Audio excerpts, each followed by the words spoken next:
Windows 101 Code Compliancy – General Considerations. When it comes to safety, glass is at the top of the list of potential risks, so nearly every building code will require certain windows and doors to have tempered glass, especially those next to doors, in bathrooms, close to the floor, or wherever it's more likely someone could come into accidental contact with sharp broken glass. The reason is simple. Regular annealed glass will form shards when it breaks, making it all too easy for someone to get cut. So in places where kids tend to run or people tend to slip and fall, tempered glass must be used because it won't shard. You might have seen a car window break before. Instead of breaking into sharp pieces, the glass just crumbles. That's why tempered glass is sometimes referred to as safety glass.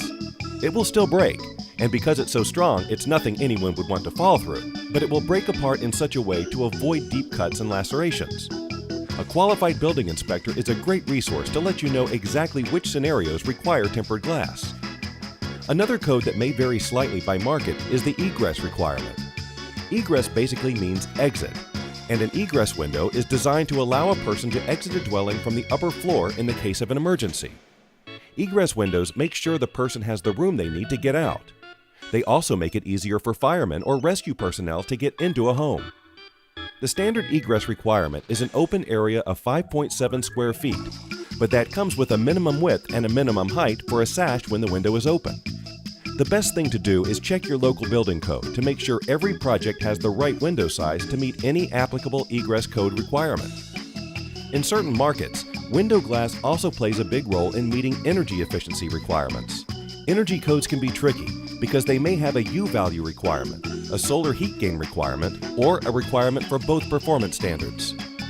Energy codes are designed to add a higher degree of thermal efficiency to a home's outer blanket. The better the windows and doors perform, the less the home's air conditioner and furnace have to work, and the more energy we all have available. A lower U value indicates the window or door does a better job of insulating, keeping temperature from flowing through the glass. A lower solar heat gain coefficient indicates the window or door's ability to block the sun's heat. In simple terms, a low emissivity glass, low E glass, will reflect the sun's heat away from the home in the summer and the furnace's heat back into the home in the winter. Both of these values should be clearly visible on each product on a prominently placed label. Each area of the country could have different requirements or recommendations for thermal efficiency. In the north, for example, many people want the sun's heat to come through in the winter, so they don't want a low solar heat gain number. And they want the cold to stay out, so they may prefer a low insulating U value. By contrast, a home in the heat of the Gulf Coast or southern Texas would probably have better energy efficiency with windows that do have a low solar heat gain number, windows that block more of the sun's heat from penetrating through the glass. Specific energy codes are intended to put logical requirements on the materials you put into a home. Because these can change dramatically from one area to the next, get to know your local requirements, as well as the thermal properties of the windows and doors you sell.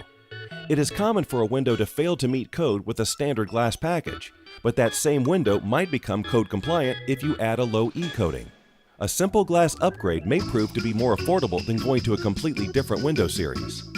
Just keep in mind that many projects may be delayed or denied altogether because of some violation, often simply because the homeowner, builder, or remodeling professional is unaware of a product's performance or that a requirement existed in the first place.